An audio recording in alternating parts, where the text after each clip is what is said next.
लही जब सो बात के करो नहीं मानै छे। घाट पगे लही जब सो बात के करो नहीं मानै छे। हमर लभर के बेटा एगो छुरा छुरी लाका नहीं छे।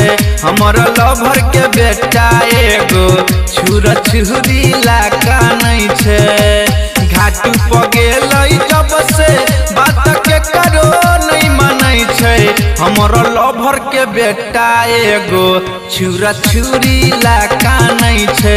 हमर लभर के बेटा एगो आई फटाका लाका नहीं छे।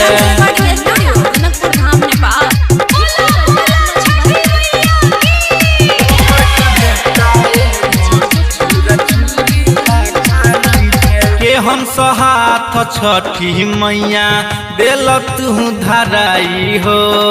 देख के हंसै छै जान के हमारा घाट पर सब आई हो।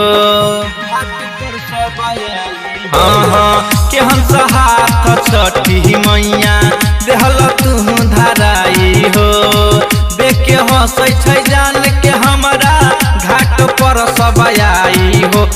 दुख के बात आई काल कोनो लोग नहीं जानै छै।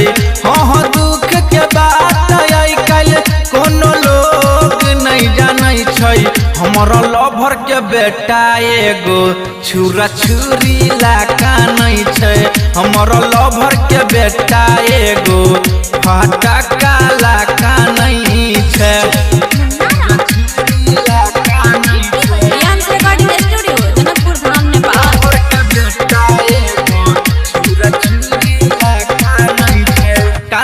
जब घाट पर बैठ के देखल जाइया हमारा हो।